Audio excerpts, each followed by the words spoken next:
The municipal elections are just 5 weeks away now, and that means the race to become Toronto's next mayor is entering the final and most likely the fiercest stretch.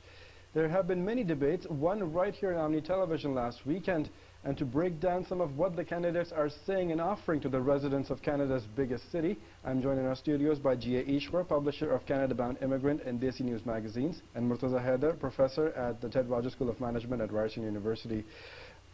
Ishwar, my first question is to you because you were at the Omni debate we had recently. Did any of the 5 candidates stand out for you in terms of what they're offering the city? No. They all were saying pretty much what you and I want to hear. Okay, you want better commute? Okay, you got it. You want to have better roadways? Yeah, you'll have it. You want tax cut? Sure, no problem. You don't, basically they were saying that, and I found Rawford saying one thing in one meeting and saying quite another at the diversity debate. We all know about what he said about immigrants elsewhere, widely reported in the media.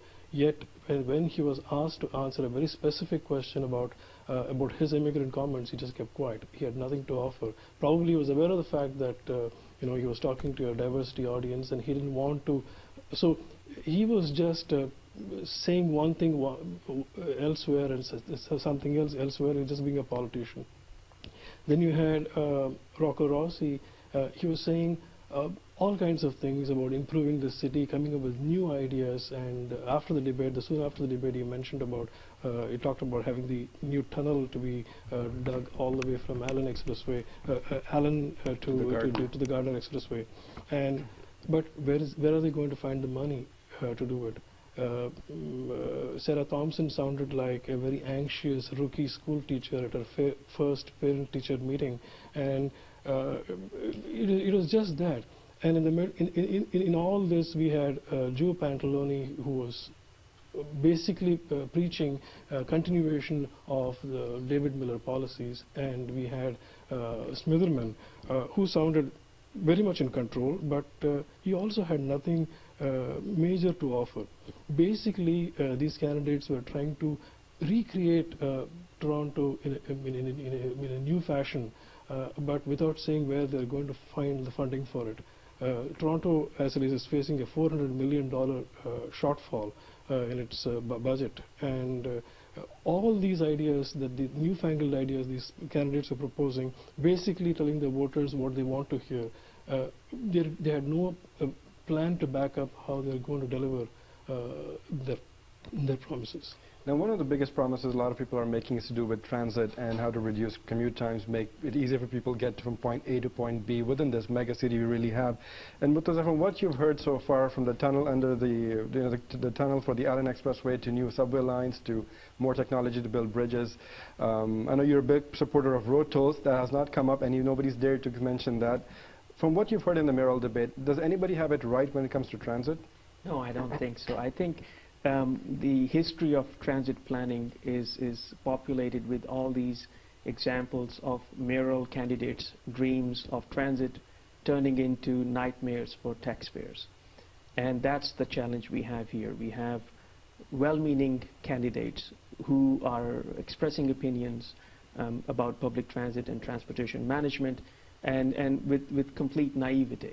There is nothing in their training or experience that would equip them to make all these bold statements that they are making. They all appear to be favoring transit in one way or another. However, when they cite these numbers for transit or transportation commute, especially this number that came out of the Toronto Board of Trade studies saying that the average commute to work is, one-way commute to work is 38 minutes.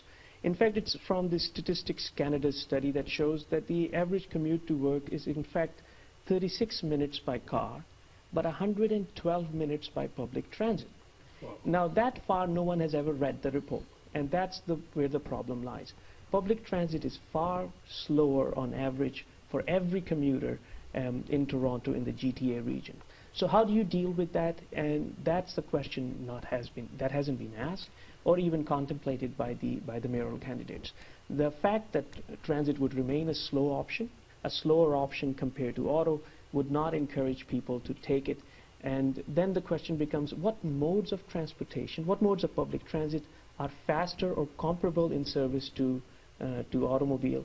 And that's a question they should be asking. Instead of making tall claims, it should be fine to say that they would leave this job to the experts who know it better, and they would rely on experts' advice rather than imposing their dreams that were most likely to become our nightmares. You're absolutely right. Every newcomer who comes to the city invariably faces the question, do you have Canadian experience, especially when they go looking for a job.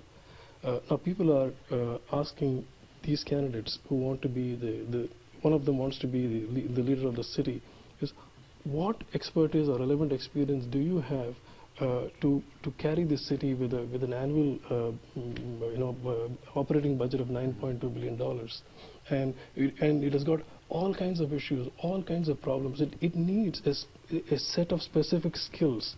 You wouldn't be hired as a CEO of a company if you just came off the street and say, yes, I want to be the CEO of this company. But many of them seem to be just that. Mr. Smitherman is one of the most powerful politicians in the Ontario cabinet until recently. He seems to come to this with certain credentials, but even him, he does not have specific plans to put forward to people and answer the question, what Canadian experience do you have for this? And one of the other things that's really become a thorny issue is immigration. We've had some comments about, do we need more immigrants, do we not need more immigrants? To me, it seems like immigration and settlement is such a federal and provincial jurisdiction. Can Toronto's next mayor really do anything as they're promising to do? Ishwar? I don't think it is a mayor's, it is within his job description to be talking about immigration. Yes, Toronto is a very diverse city, and he has been given, any new mayor who assumes who becomes the mayor of Toronto come 25th of October, has this diversity to deal with. Now, for him or her to talk about immigrants positively or negatively is just hobbling himself for the job he is about to do. I think that's just a political question, and I think Rauford handled it very wrongly. And in the diversity debate, he did not have the courage of his conviction, if he really believed what he believed, to say that yes or no, take a specific stand on immigrants. In the diversity debate on Omni Television, he did not take a stand, which tells you that he just talks to the audience. Depending upon who is listening to him, he makes a pitch, and that is just a politician. Is such a person capable of being the leader of this city? I don't know. So your thoughts on immigration and the next mayor? I think it's way above the pay scale of any mayor in Toronto to worry about immigration. We have demographics to worry about. Our natural mortality rate exceeds our fertility rates. We would not have a natural replacement of population if we would not have immigration. We don't bring in people from India, Pakistan, and China because we like them. We bring them because they are an economic necessity in Canada. Our Canada pension plan requires contributions for workers. We do not have enough workers coming out of our own economic system, and therefore we rely on immigrants. So mayors should stick to what they think they know, and immigration is way out of their expertise. Ishwar, Murtaza, thank you so much for being here. I think we've established you don't have any fans yet in the mayoral race right now, but thanks so much for sharing your thoughts with us. Thank you. And do stay with us here in Omni News South Asian Edition, because there's lots more coming up, including highlights from the Toronto International Film Festival.